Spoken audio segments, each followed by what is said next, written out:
যুক্তরাষ্ট্রের প্রেসিডেন্ট হিসেবে ক্ষমতা গ্রহণের পরেই ডোনাল্ড ট্রাম্প বলেছিলেন, শুল্ক আরোপ শব্দকোষের সবচেয়ে সুন্দর শব্দ।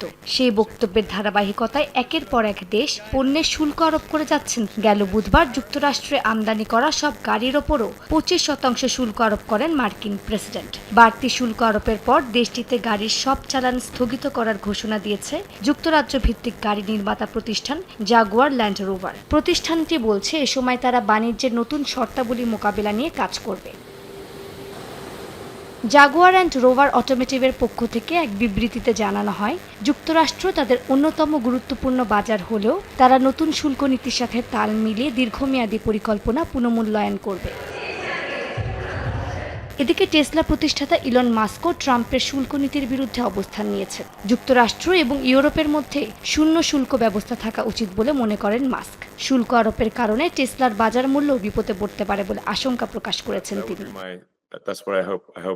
শনিবার থেকে সব আমদানিকৃত পণ্যের ওপর 10% বেজলাইন শুল্ক সংগ্রহ শুরু করেছে যুক্তরাষ্ট্র। যুক্তরাষ্ট্রের শেয়ার বাজারের ব্যাপক দরপতন হয়েছে। 2020 সালের পর সবচেয়ে খারাপ সপ্তাহ পার করেছে মার্কিন শেয়ার বাজার। এমন পরিস্থিতিতে যুক্তরাষ্ট্রের নাগরিকদের ধৈর্য ধরার আহ্বান জানিয়েছেন ডোনাল্ড ট্রাম্প। এখন প্রতিকূল পরিস্থিতি তৈরি হলেও এর ফলাফল ঐতিহাসিক হবে বলে আশ্বাস দিয়েছেন তিনি।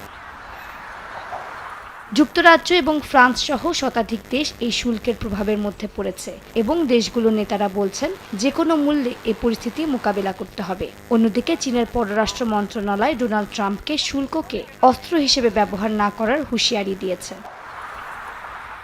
মালিহা সুহরাওয়ার্দী, সময় সংবাদ।